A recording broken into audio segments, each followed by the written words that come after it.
찬송가 92장 찬송하시겠습니다. 찬송가 92장 찬송하시고 우리 예배 시작하겠습니다.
다 같이 묵상기도 하심으로 2021년 2월 7일 복래프교회 주일 예배를 시작하겠습니다. 여호와 우리 주여, 주의 이름이 온 땅에 어찌 그리 아름다운지요. 주의 영광이 하늘을 덮었나이다. 주의 대적으로 말미암아 어린아이들과 젖먹이들의 입으로 권능을 세우시며 이는 원수들과 보복자들을 잠잠하게 하려 하심이니이다. 주의 손가락으로 만드신 주의 하늘과 주께서 베풀어 두신 달과 별을 내가 보오니 사람이 무엇이기에 주께서 그를 생각하시며 인자가 무엇이기에 주께서 그를 돌보시나이까. 그를 하나님보다 조금 못하게 하시고 영화와 존귀로 관을 씌우셨나이다. 주의 손으로 만드신 것을 다스리게 하시고 만물을 그의 발 아래 두셨으니 곧 모든 소와 양과 들짐승이며 공중의 새와 바다의 물고기와 바닷길에 다니는 것이니이다. 여호와 우리 주여, 주의 이름이 온 땅에 어찌 그리 아름다운지요. 하나님은 영이시니 예배하는 자가 영과 진리로 예배할지니라. 아멘. 찬송가 6장 찬송하시겠습니다. 찬송가 6장입니다.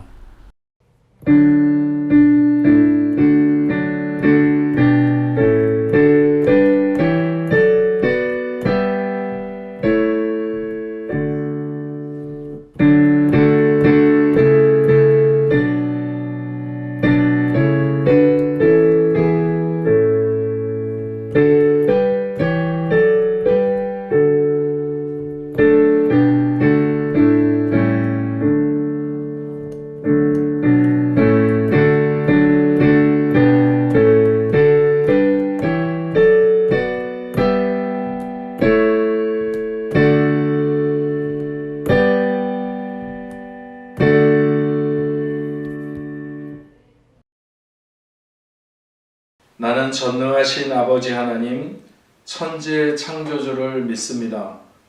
나는 그의 유일하신 아들, 우리 주 예수 그리스도를 믿습니다. 그는 성령으로 잉태되어 동정녀 마리아에게서 나시고 본디오 빌라도에게 고난을 받아 십자가에 못 박혀 죽으시고 장사된 지 사흘 만에 죽은 자 가운데서 다시 살아나셨으며 하늘에 오르시어 전능하신 아버지 하나님 우편에 앉아 계시다가 거기로부터 살아있는 자와 죽은 자를 심판하러 오십니다. 나는 성령을 믿으며 거룩한 공교회와 성도의 교제와 죄를 용서받는 것과 몸의 부활과 영생을 믿습니다. 아멘. 찬송가 255장 찬송하시겠습니다. 찬송가 255장입니다.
거룩하신 하나님, 거룩한 주일에 주님을 사모하는 마음으로 예배하게 하심을 감사드립니다.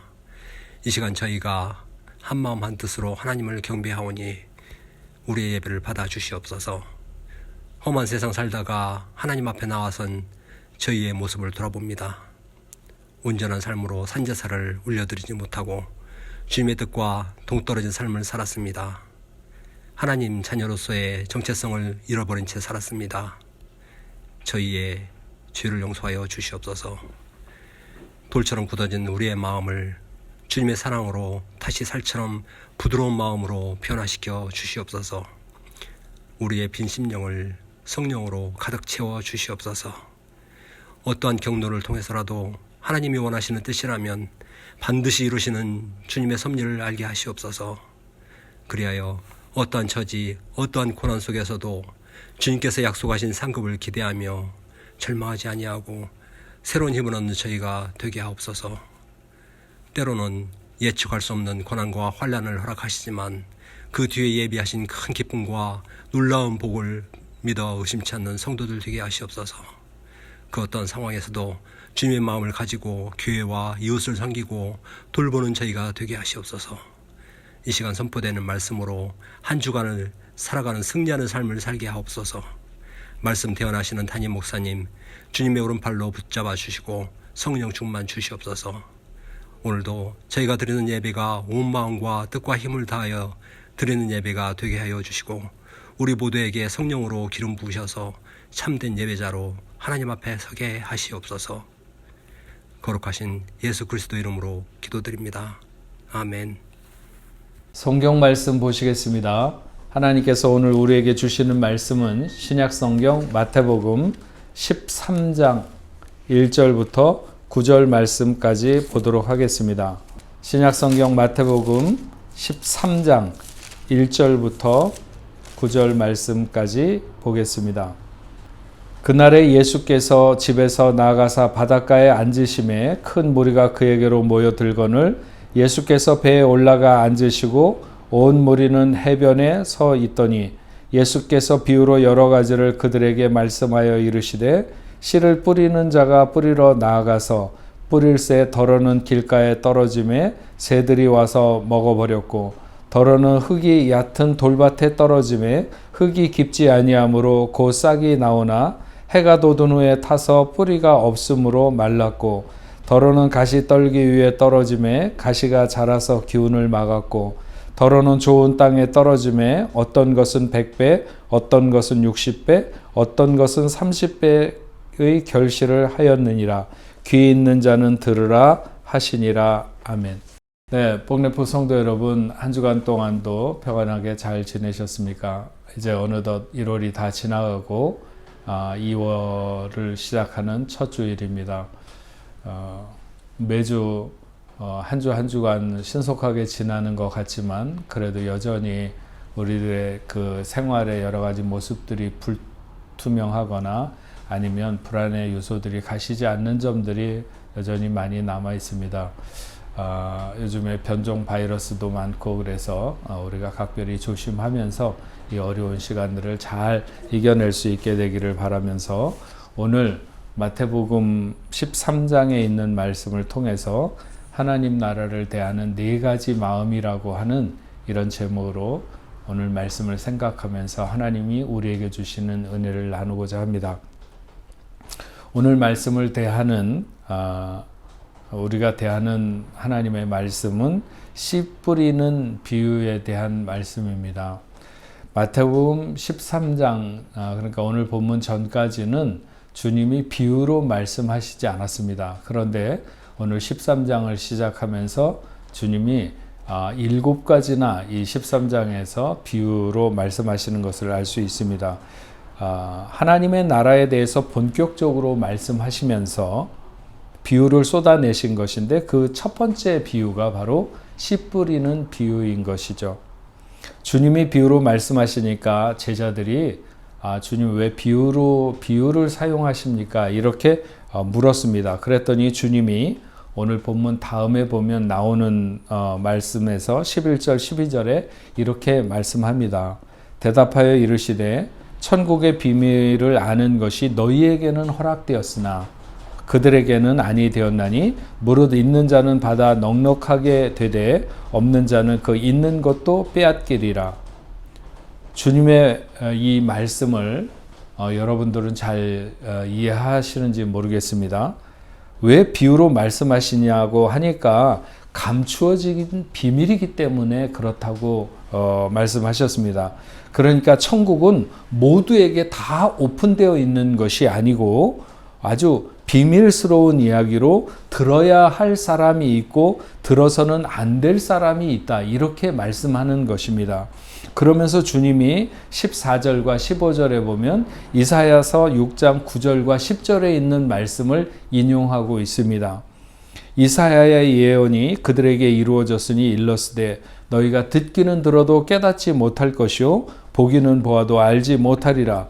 이 백성들의 마음이 완악하여져서 그 귀는 듣기에 둔하고 눈은 감았으니 이는 눈으로 보고 귀로 듣고 마음으로 깨달아 돌이켜 내게 고침을 받을까 두려워함이니라 하였느니라. 주님이 볼 때 사람들의 마음이 굳어 있고 귀는 어두워져 있고 눈은 멀었다. 그래서 비유를 사용하게 되면 진리를 참으로 알기를 원하는 사람들에게는 더욱 호기심을 자극해서 호기심이 발동될 수 있도록 했고, 반역하는 사람들은 오히려 반역하는 사람들에게는 오히려 진리를 감출 수 있는 방편이 되기 때문에 비유로 말한다는 것이죠. 이것은 참된 가치를 알지 못하는 사람들에게 마구 진리를 투척하지는 않겠다고 하는 것입니다. 마치 진주를 돼지에게 던지지 않으려고 하는 그런 의도와 같은 것이라고 볼 수 있는 것이죠. 진리가 하나님의 통치를 갈망하며 순종해서 살아가려고 하는 자에게는 늘 열려 있지만, 대적하는 자들에게나 불순종하는 자들에게는 닫혀 있는 비밀, 바로 천국 복음이 그렇다고 하는 것입니다. 보는 사람이 복이 있고 듣는 사람이 복이 있다고 하셨습니다. 그러니까 함께 있어도 안 들리는 사람, 못 보는 사람이 있는 것이죠. 그게 이사야서에서 말씀하고 있는 너희가 듣기는 들어도 깨닫지 못할 것이요 보기는 보아도 알지 못하리라고 하는 말씀입니다. 그런데 그것은 마음이 완악해져서 귀는 듣기에 둔하고 눈은 감게 되었다는 것이죠. 우리가 같이 하나님의 말씀을 같이 들어도 깨닫는 것에 대해서는 천지 차이가 있는 것입니다. 하나님의 말씀은 전하는 사람의 능력에만 맡겨두시지 않았습니다. 말씀을 듣는 사람들에 따라서 깨닫는 것이 달라지는 것이죠. 그래서 같은 설교를 듣고 전혀 다른 방향에서 깨달음을 고백하는 것을 들을 때가 종종 있습니다. 저는 말씀을 준비할 때 하나님이 말씀하시는 내용만을 충실하게 전달하려고 하지만, 그래도 그날에 주시는 말씀을 통해서 내가 생각하는 어떤 범위와 내용이 있습니다. 하지만 일단 말씀이 전달되면 그것을 통해서 깨닫게 되는 것은 항상 내가 생각하는 그 범위와 내용을 넘어서는 경우를 많이 보게 되는 것이죠. 우리가 하나님의 말씀을 어떤 마음으로 대하는가 하는 것이 정말 중요합니다. 많은 사람들이 열매 없는 삶에 대해서 생각할 때, 씨가 나쁘다. 그러나 실상은 씨는 아무런 문제가 없다고 하는 것이죠. 밭에 문제가 있는 것입니다. 그 밭을 오늘 말씀은 마음이라고 이렇게 말하고 있습니다. 그 마음이 완악하기로 작정된 사람들에게는 하나님 나라의 비밀이 감춰져 있다는 것이죠. 그래서 주님은 알아듣는 사람들은 더욱 깊이 들어갈 수 있고, 알아듣지 못하는 사람에게는 접근이 쉽지 않도록 비밀스럽게 해 놓으셨다. 그래서 비유로 말씀하셨다 하는 것입니다. 비유라고 하는 것이 무조건 다 쉬운 것이 아닙니다. 그것을 사모하는 사람들에게는 더 깨달음이 풍성하고 은혜가 더욱더 넘치지만, 반대로 마음이 교만하거나 어둡거나 혹은 거절하려고 하는 마음을 가진 사람들에게는 더욱 마음 문을 닫아 걸게 만든다고 하는 것이죠. 본문 씨 뿌리는 비유에서 씨는 물론 말씀을 의미하고 밭은 사람의 마음을 가리킵니다. 그리고 씨를 뿌리는 분은 주님이신 것이죠. 하나님 나라는 말씀의 씨가 우리 마음의 밭에 뿌려지면서 시작되는 것입니다. 이 말씀 속에 생명이 있고, 그래서 우리는 이것을 복음이라고 말합니다. 조금 더 깊이 말하자면 주님은 주님 자신을 사람들 마음에 뿌리고 계신 것입니다. 그래서 그 씨가 생육하고 번성해서 온 땅에 충만해지기를 원하시는 것이죠. 하나님이 세상을 창조하신 목적은 생육하고 번성하고 땅에 충만해질 뿐만 아니라 또한 땅을 정복하고 다스리는 것입니다. 주님이 뿌리신 씨가 확산되는 곳에서 하나님의 통치가 일어나는 것이고 정복되기를 하나님은 원하십니다. 주님이 뿌린 씨는 썩지 않을 씨인 것입니다. 베드로전서 1장 23절의 말씀처럼 너희가 거듭난 것은 썩어질 씨로 된 것이 아니요 썩지 아니할 씨로 된 것이니 살아있고 항상 있는 하나님의 말씀으로 되었느니라, 이렇게 말씀하고 있습니다. 우리가 어떤 마음으로 하나님 나라를 대하는가에 따라서 이 씨는 자라서 열매 맺는 과정이 천국을 이루어가는 과정이라고 말할 수 있습니다. 오늘 말씀에 의하면 하나님 나라를 대하는 우리의 마음은 4가지로 나누어지게 된다. 뭐 더 세밀하게 하느냐 훨씬 더 많이 있을 수도 있겠지만, 그러나 이 크게 보면 이 4가지 정도로 우리의 마음이 나누어질 수 있다 하는데, 첫 번째로는 길가와 같은 마음이라고 하는 것이죠. 4절에 말씀하고 있는 대로 뿌릴 새 덜어는 길가에 떨어짐에 새들이 와서 먹어버렸고, 길은 여러 가지 특성이 있습니다. 그 중에서 길은 개방감이 있죠. 모든 것이 다닐 수 있는 통로와 같은 곳으로 원하는 것은 다 지나갈 수 있습니다. 그래서 개방되어 있지만, 그러나 한편으로 보면 구별이 없는 곳이라고 할 수 있죠. 거룩한 것과 속된 것의 구별이 없고 자기의 소유와 타인의 소유의 구별이 없는 것처럼 구별이 없습니다. 이를테면 울타리가 없는, 도둑이나 아니면 도둑고양이라도 들어오지 못하게 할 어떤 구분이 없고 막는 장치가 되어 있지 않는 것이 길입니다. 이런 길과 같은 마음은 경계가 없는 마음이라고 할 수 있습니다. 경계가 없는 마음, 그 말은 얼른 들으면 좋은 것 같지만 실상은 어떤 사안에 대해서도 노를 할 줄 몰라서 타인에게 늘 노출되어 있고, 그래서 여론에 의해서 살고 타인으로 인해 자신의 입장을 갖지 못하는 마음이 바로 길과 같은 마음이다. 길가와 같은. 이런 사람은 타인의 기대와 갈망을 저버리지 못하는 것이 늘 자기 안에 갈등을 일으키고, 그래서 머뭇거리게 됩니다. 늘 다른 사람의 평가가 나의 기준이 되고, 그래서 내가 좋아하고 내가 가치 있다고 생각하는 기준점을 갖지 못하는, 분명히 세우지 못하는 그런 마음이죠. 내 심지보다 다른 사람의 말 한마디의 평가에 의해서 내 마음의 평화가 무너져 내리고, 자신이 의미 있게 생각하며 살아왔던 삶의 기반들이 무너져 내려버리는 그런 허약한 마음이 길의 마음이죠. 어떤 사람은 요즘 흔히 많이 쓰는 인터넷에 댓글 누가 그 자기에 대해서 심하게 달았다고 그것 때문에 자살하는 사람도 있는, 그런 세상. 저희 옆집에 키우는 아주 매력적인 고양이가 한 마리 있는데, 그 고양이가 우리 집 창가에서 얼쩡거리니까 제 아내와 딸이 먹을 것을 좀 줬던 것 같습니다. 그랬더니 이 고양이가 심심하면 찾아와서 문을 열어달라고 그 창문 앞에서 야옹야옹 하는데, 저는 개나 고양이를 키울 정성을 사람에게 쏟아야 된다, 이런 주의이기 때문에 굉장히 냉정하죠.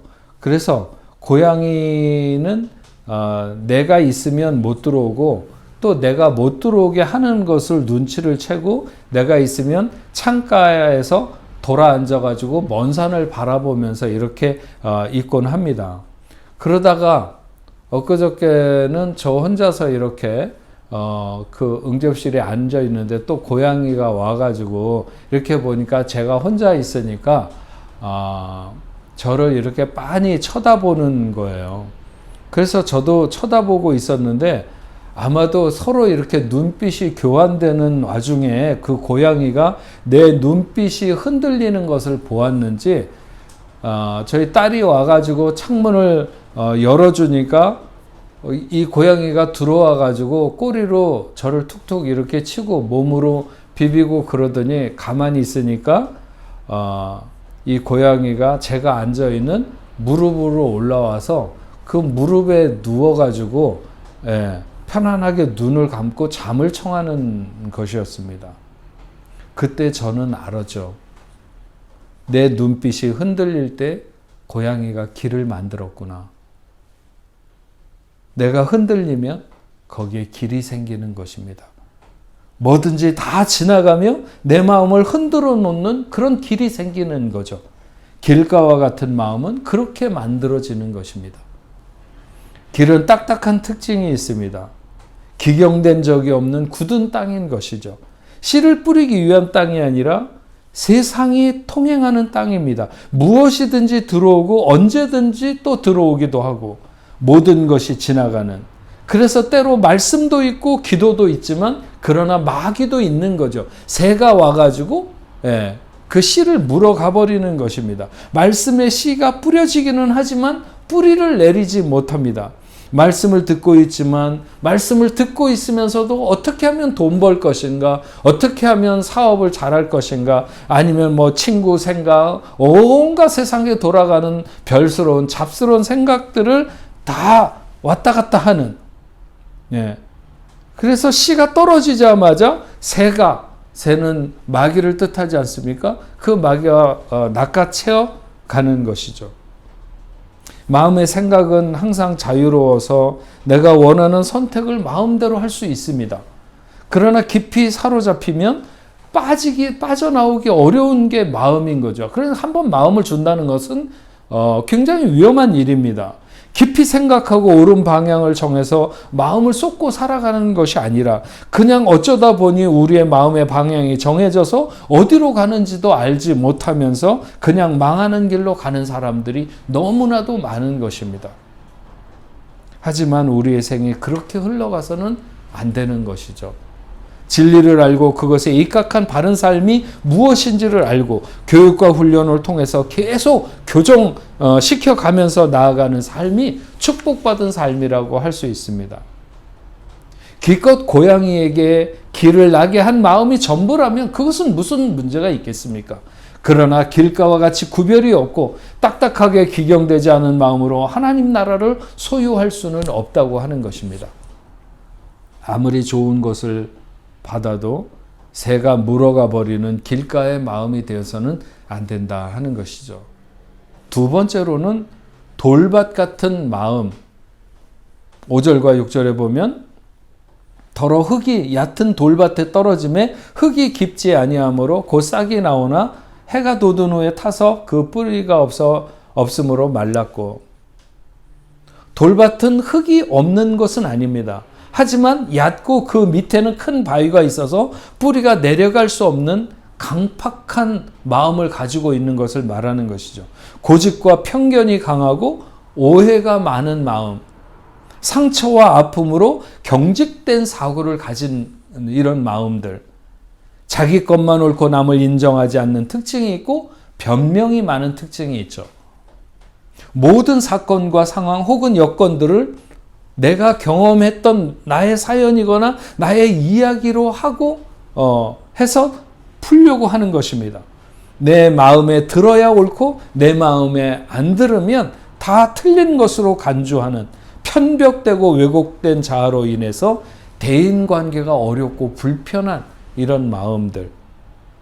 이런 사람은 하나님의 말씀도 성령의 역사도 다 내 기준에 의해서 판단하고 해석하고 또 적용하는 것을 알 수 있습니다. 말씀을 자기 기준으로 듣기 때문에 그것이 개인의 삶과 인격으로 연결되지 못하는 것이죠. 왜 다치고 왜곡되고 이기적인 마음이 바로 돌밭 같은 마음이라고 말할 수 있습니다. 물론 태어날 때부터 좋은 마음이 따로 있는 것은 아닙니다. 말씀을 붙잡기 위해서 어떤 대가라도 지급하려고 하는 마음이 있어야 우리는 좋은 땅과 같은 마음이 될 수 있는 것이죠. 환난과 핍박이 있을 때 정말 말씀을 붙들고 사는 사람은 그런 어려운 환경이 오히려 그 인생에게 크게 유익이 되는 경우가 있습니다. 자기를 부인하고 주님을 강하게 붙잡을 수 있는 그런 도구가 되는 거죠. 그런 어려움들이. 그러나 반대로 강팍한 마음에는 어려운 환경이 시험이 되고 유혹이 되어서 넘어지고 실족하게 됩니다. 요즘 어떤 장사를 해도 원금의 3배를 남는 그런 장사는 쉽지 않다. 뭐 이런 얘기들을 합니다. 하지만 우리가 어떤 마음을 갖느냐에 따라서 오늘 말씀은 100배 수익을 약속하고 최소한 30배의 수익을 약속하고 있습니다. 말씀의 사역에는 이런 열매가 이런 소득이 있을 것이라고 하는 것이죠. 여러분, 그렇다면 과연 우리는 구원받은 이후에 어떤 결실이 내 삶에 있는지에 대해서 한 번쯤 돌아봐야 됩니다. 만약 열매 없는 삶이 계속된다면 우리는 마음의 밭이 돌밭이 아닌가를 확인하고 그 돌들을 걷어내는 작업을 해야 되는 것이죠. 앞에서도 말했지만 12절 말씀과 같이 무릇 있는 자는 받아 넉넉하게 되되 없는 자는 그 있는 것도 빼앗기리라. 얼마 전에도 그런 말씀 제가 드렸잖아요. 하나님은 몰아주기를 좋아하신다고. 열매 맺는 자에게 몰아주시는 하나님인 것에 대해서 우리는 알아야 됩니다. 10달란트를 가지고 장사를 해서 또 10달란트를 남긴 충성스러운 자에게 1달란트를 받아서 충성하지 않은 자의 것을 빼앗아서 그 10달란트를 가진 자에게 주겠다고 말씀하셨습니다. 돌밭 같은 마음이 되지 않도록 해야 될 줄로 믿습니다. 3번째로는 가시떨기 같은 마음입니다. 7절에 덜어는 가시떨기 위에 떨어짐에 가시가 자라서 기운을 막았고 했습니다. 가시떨기 같은 마음은 말씀은 듣지만 세상의 염려와 재리의 유혹에 말씀이 막혀서 결실하지 못하는 것이죠. 하나님보다 더 사랑하는 것이 있는 마음. 세상의 것에 늘 마음이 사로잡혀 있어서 열정이 있기는 하지만 세상에 있고 그래서 그를 유혹하거나 미혹하는 일에 늘 마음이 휘청거리는 사람입니다. 그의 관심은 세상에 있고 그래서 늘 밖을 향해 관심이 집중되어 있는 것이죠. 자기의 기대와 이 일이 다르게 진행되면 마음을 졸이고 그 일이 그르쳐지면 어떻게 하나 하는 불안감으로 늘 염려하고 근심에 잘 빠지는 그런 마음입니다. 자신이 좋아하고 관심 있는 일이 나타나면 그것에 온통 마음을 빼앗겨 주님을 생각하거나 영적인 일을 도모할 그런 마음의 여유를 잃어버리게 되는 것입니다. 하나님과의 신뢰의 관계가 약하기 때문에 이런 사람은 늘 불안하고 근심과 염려의 지배를 받습니다. 세상의 유혹에 마음이 매여 있고 세상을 향한 열정과 관심이 주님이 설 자리를 지배하고 차지하고 있는 것입니다. 세상에 물론 염려가 없는 사람은 없습니다. 그러나 믿음 대신 끊임없이 불안과 염려를 조장하며 우리의 마음을 주님께 드리지 못하도록 하는 것은 결국 사탄의 일인 것입니다. 그래서 우리를 불안하게 하고 염려로 사로잡는 것을 벗어나기 위해서는 기도로 우리의 모든 염려를 주님께 맡겨야 되는 것이죠. 세상에 유혹당하지 않고 세상에 마음 빼앗기지 않기 위해서는 우리는 더 좋아하는 것이 무엇인가? 그리스도 안에서 더 좋아하는 것이 있어야 돼.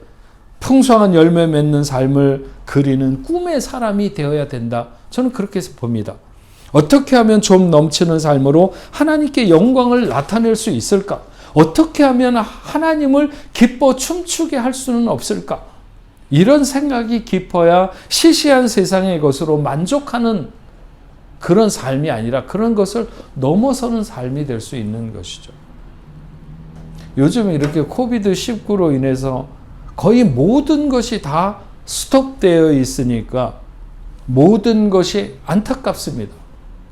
가게를 하는 사람도 안타깝고 또 아니면 왔다 갔다 하면서 사업을 해야 되는데 그러지 못한 사람들도 안타깝고 그런 많은 것들이 안타까운데 그 중에 제가 마음이 쓰이는 것 중에 하나는 우리 그 박세은 자매가 공연을 못하는 게 저는 굉장히 마음이 걸립니다. 이제 활발하게 공연을 하면 정말 마지막까지 와 있어서 그런 공연이나 이런 것들에 따라서 그를 에뚜알로 이렇게 뭐 선언을 하거나 이렇게 그 올라갈 수 있도록 될 텐데 공연 자체가 없으니까 그냥 돈이야 뭐 조금 더 늦게 벌어도 되고 다른 뭐 늦게 돼도 되는 일이 있을 수 있지만 어쨌든 몸은 한 해 한 해가 그가 최상의 기량을 아름답게 보여줄 수 있는 시간이 자꾸 지나가는 거잖아요. 벌써 너무 오랜 시간 동안 저렇게 그 공연을 못하고 있는 것이 너무 안타깝게 생각합니다.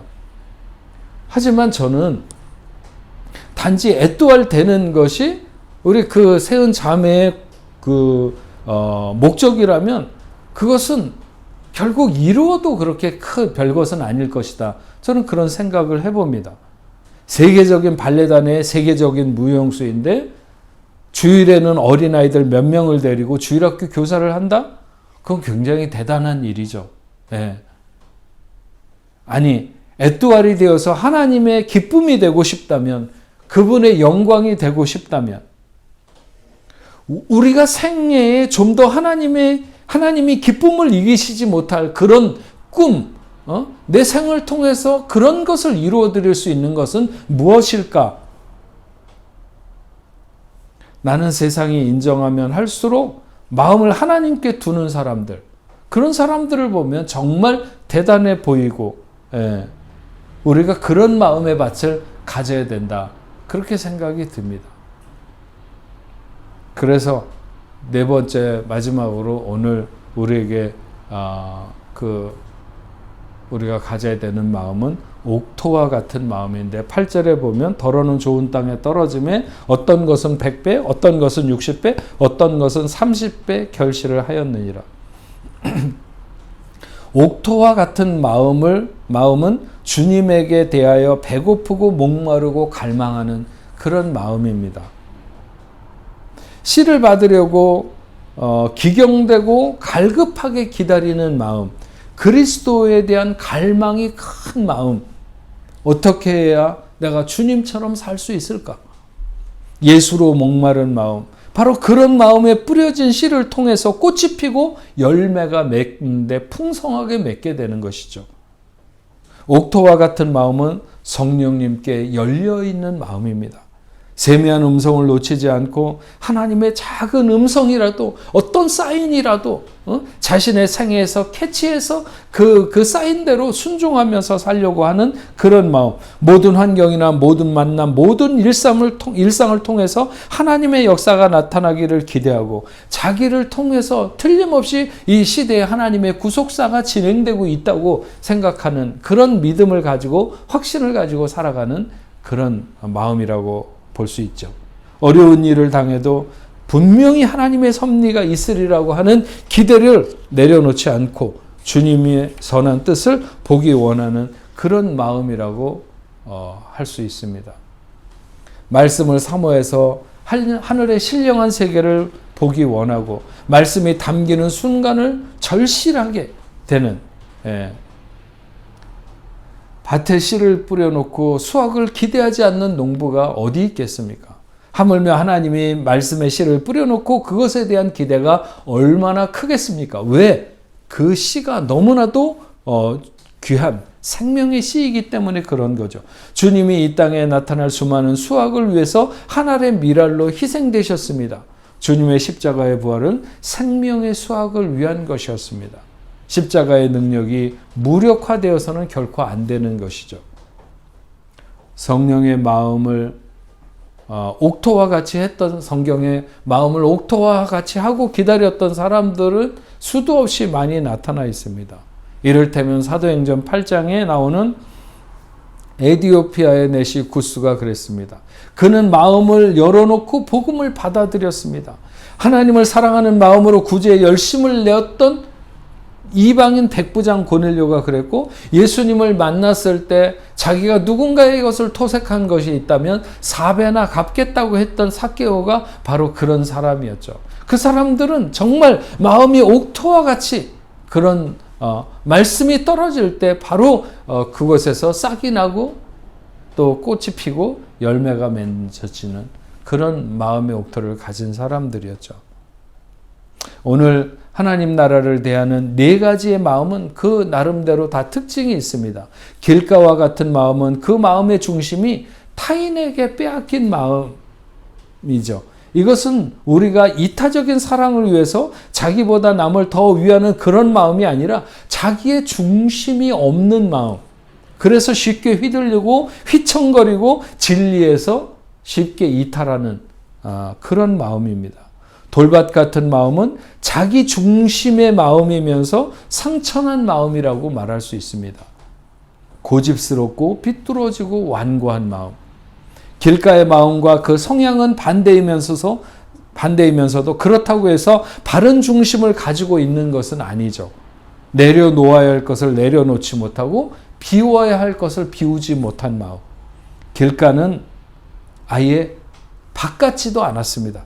그러나 돌밭은 밭 같았지만 씨가 뿌리 내리지 못하는 강한 에고가 그리스도 앞에서도 깨지지 않은 그런 마음이라고 말할 수 있습니다.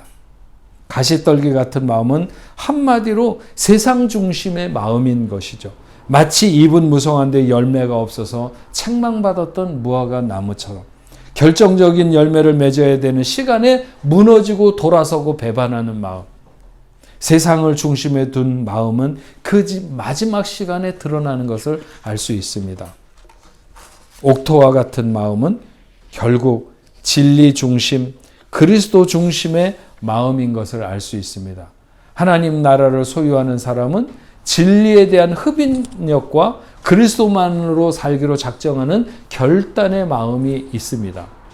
주를 위해서라면 어떤 일이든지 헌신과 수고를 내 몫으로 여기며 살겠다고 하는 그런 마음에 하나님은 은혜 주시고 또 풍성하게 열매 맺게 하시는 줄로 믿습니다. 말씀의 씨가 생명의 복음이 여러분의 옥토와 같은 마음에서 30배, 60배, 100배에 결실하게 되는 놀라운 은혜가 여러분들에게 있기를 주님의 이름으로 축원합니다. 기도하겠습니다.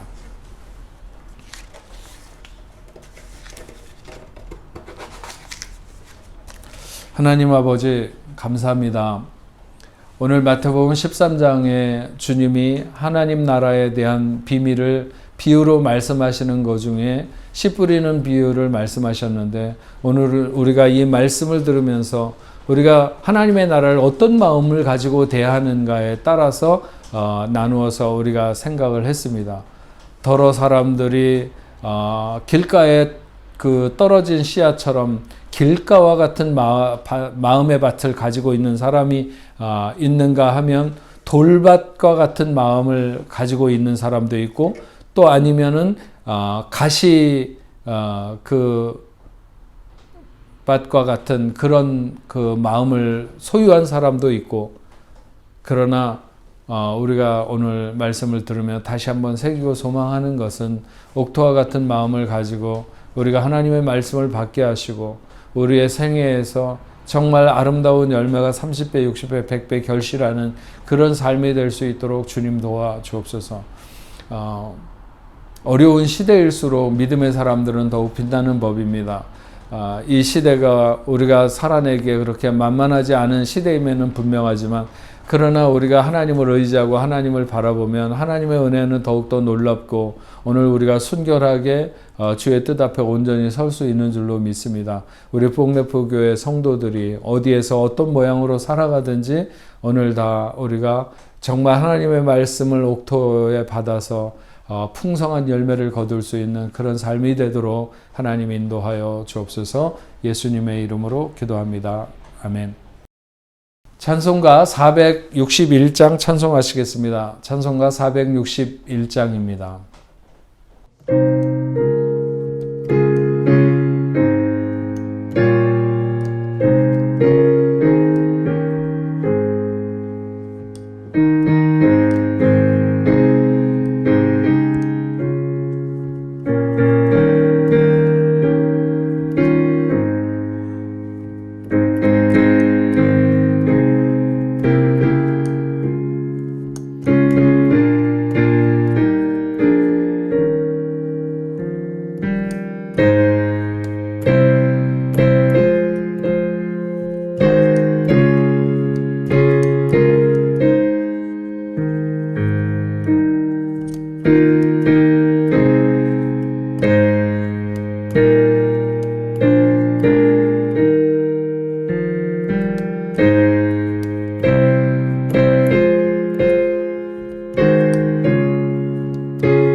다 같이 기도하시겠습니다.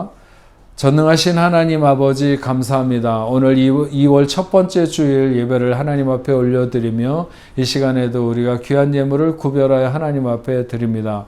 믿음의 사람들이 하나님 앞에 올려드리는 그 예물은 비록 그것이 적은 것이라 할지라도 하늘나라의 보화가 될 수 있도록 주여 도와주시고 우리 중심의 감사를 하나님 앞에 드리는 예물이 되도록 주님 인도하여 주옵소서. 하나님이 아니시면 이 시대를 우리가 어떤 희망을 품고 또 어떤 소망 가운데 살아갈 수 있겠습니까?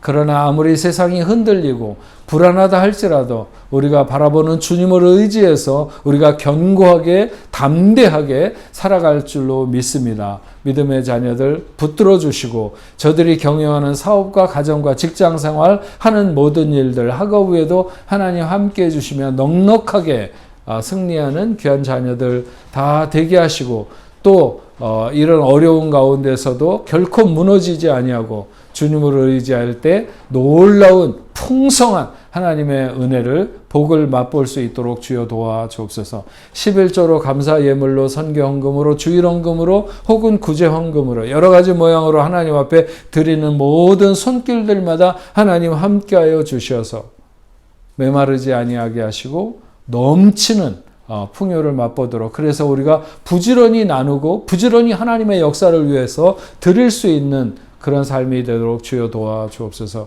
흩어지는 삶의 현장에서는 늘 아름답게 하시고 순결하고 진실할 뿐만 아니라 정직하도록 주여 도와주옵소서. 하나님께서 보호하시고 복주시는 자를 세상이 해할 수 없는 줄로 믿습니다. 아버지 하나님이여, 우리가 결코 남을 속이거나 억지로 빼앗거나 하는 자리에 서지 않도록 주여 도와주시고, 오히려 우리가 뒤로 물러서거나 양보하면서도 하나님이 보호하시고 인도하시는 크고 놀라운 복을 누리며 살아가게 하여 주옵소서. 하나님, 우리 복래프 교회 성도들이 여러 곳에 흩어져 있습니다. 한국에 나가 있는 성도들에게도 하나님 함께 해주시고, 또 집에서 오늘 예배드리는 모든 성도들에게도, 오늘 하나님의 교회를 찾아오는 모든 성도들에게도 하나님 함께하여 주시옵시고, 그들 한 사람 한 사람 붙들어 주시며 저들의 삶을 통해서 하나님 큰 영광 나타나며, 저희 교회가 이 땅에 세워진 귀한 사명을 우리가 힘을 합쳐서 잘 감당할 수 있도록 주여 도와주옵소서. 우리 중고등부, 주일학교 청년들 모두 한 명 한 명 하나님 붙들어 주시옵시고, 어디서나 안전하고 어디서나 건강하게 하나님 붙들어 주시고 다음 세대를 이끌어갈 수 있는 멋진 하나님의 자녀들로 삼아 주옵소서. 질병으로 인하여 고통받고 있는 하나님의 자녀들이 있습니다. 하나님, 그 자리에서 불러주시고 기쁨으로 달려나와서 하나님 앞에 함께 감사하며 감격으로 예배할 수 있도록 우리 사랑하는 모든 성도들 어디에 있든지 하나님께서 지켜주시고, 오늘 주의 강하고 능한 손으로 어루만져 주셔서 일으켜 주시옵소서. 하나님 아버지, 또 때로는 우리의 힘으로 다 감당하지 못할 어려운 문제들도 있습니다. 어떻게 가는 것이 하나님께서 원하시는 길인지 우리가 진정으로 순결한 마음으로 하나님 앞에 묻게 하시고, 하나님이 우리에게 말씀하는 대로 순종하며 나가는 귀한 자녀들 다 되도록 인도하여 주옵소서. 이제는 우리 주 예수 그리스도의 은혜와 하나님 아버지의 크신 사랑과 성령님의 감화 감동 위로 교통하심이 오늘 하나님 앞에 예배하는 당신의 사랑하는 자녀들과 저들의 가정과 직장과 두고온 고국에 세계 만방에 흩어져 복음을 전하는 모든 선교사들과 그 사역제 위에 이제로부터 영원토록 함께 있을지어다. 아멘.